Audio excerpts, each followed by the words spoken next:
గంగను కలుషితం చేస్తే ఎలాంటి దోషాలొస్తాయంటారు? నీటిని కలుషితం చేస్తే ఏమవుతుంది? కంటామినేట్ అవుతుంది కదా! హ్మ్. కంటామినేటెడ్ నీళ్లు తాగితే మనకేమవుతుంది? ఇన్ఫెక్షియస్ డిసీజెస్ వస్తాయి కదా! హ్మ్. అదేవిధంగా పవిత్రమైనటువంటి జలాలని ఎవరైనా కలుషితం చేస్తే వాళ్ళకి జల సంబంధమైనటువంటి ఇన్ఫెక్షియస్ డిసీజెస్ వచ్చేటువంటి అవకాశం, అంటే రోగాలు వచ్చేటువంటి అంటుకునేటువంటి వ్యాధులు వచ్చే అవకాశం ఉంటుంది. హుహు. అందుకని ఎవరు కూడా పవిత్ర జలాలను కలుషితం చేయకూడదు. ఒక్కటి ఈ విషయంలో ప్రభుత్వం కూడా కళ్ళు తెరవాలి.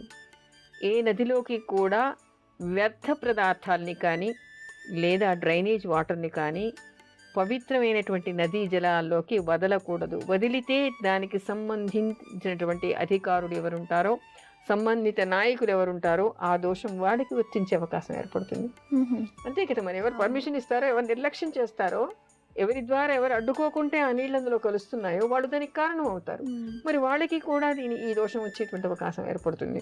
మరి వ్యక్తిగతంగా చూస్తే ఎవరు వెళ్ళి అక్కడ దగ్గరలో మలమూత్ర విసర్జనలు చేయటం కానీ, ఋతుక్రమంలో ఉన్నప్పుడు, ఋతుస్రావం అవుతున్నప్పుడు స్నానాలు చేయటం కానీ, లేదా అక్కడ షాంపూలు సబ్బులు పెట్టుకుని స్నానం చేయటం కానీ, అక్కడ ఉమ్మేయటం కానీ, ఆ నీళ్ళని ఏ విధంగా అయినా మీరు కలుషితం చేస్తే తప్పనిసరిగా ఆ దోషం మీకు ఉంటుంది. అమ్మ, జల సంబంధిత రోగాలన్నారు కదా! అంటే ఏంటంటారు అవి?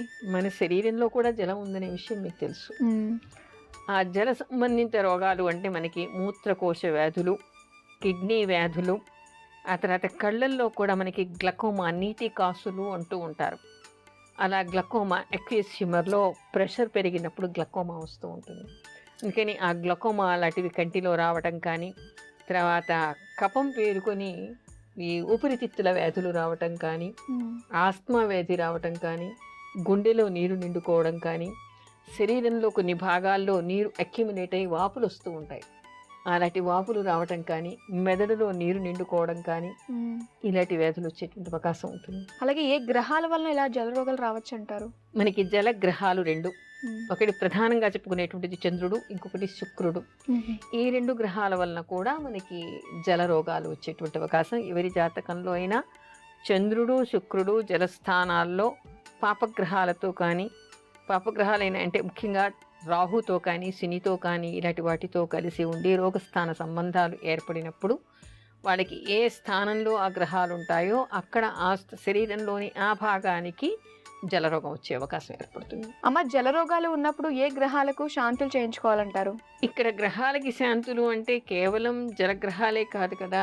ఎక్కడ చంద్రుడు ఉంటే అక్కడ జలరోగం వస్తుందని చెప్పడానికి లేదు, ఎక్కడ శుక్రుడు ఉంటే అక్కడ జలరోగం వస్తుందని చెప్పడానికి లేదు. ఆ 2 గ్రహాలు కూడా పాపగ్రహాలతో రోగస్థానాధిపతితో కలిసినప్పుడు మాత్రమే వచ్చే అవకాశం ఏర్పడుతుంది. కాబట్టి ఆ రోగస్థానాధిపతి ఆ జాతకంలో ఎవరయ్యాడు, హ్మ్. ఆ పాపగ్రహాలు ఏవయ్యాయి, ఆ గ్రహాలన్నిటికీ కూడా శాంతి చేయించుకోవాలి. అమ్మా, అలాంటి వాళ్ళది నిజమైన ప్రేమ కాదు, అది వ్యామోహం. ఎగ్జాక్ట్లీ చిన్నత్త, నిజంగా ప్రేమించుకున్న వాళ్ళు అలా చేయరు. ఎంత మనసు విరిగిపోతే కన్న కూతుర్ని పట్టుకొని మా దృష్టిలో చచ్చిపోయా ఉంటుందా తల్లి? అది సరే అమ్మా, తన కూతురుతో తన ఆ మాట అనేటప్పుడు ఆమె మాటల్లో వ్యథ, కళ్ళల్లో బాధ గమనించావమ్మా? పెద్దబాబుకు బర్త్డే విషెస్ చెప్పు కూడా వెళ్ళాం కదా. ఊరికే ఎలా కాలిపోతుంది? మంట పెడితేనో పడితేనో తగలబడుతుంది.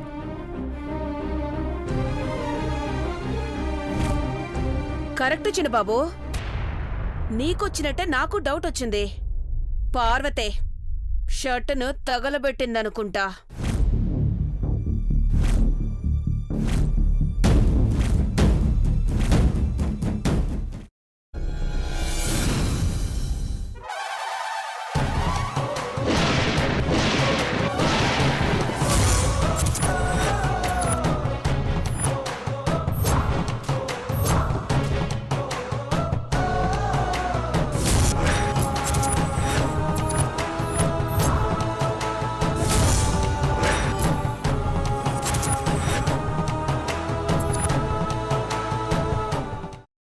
కున్న తర్వాత పొట్టు తీసేసి చాప్ చేసి పక్కన పెట్టుకోవాలి.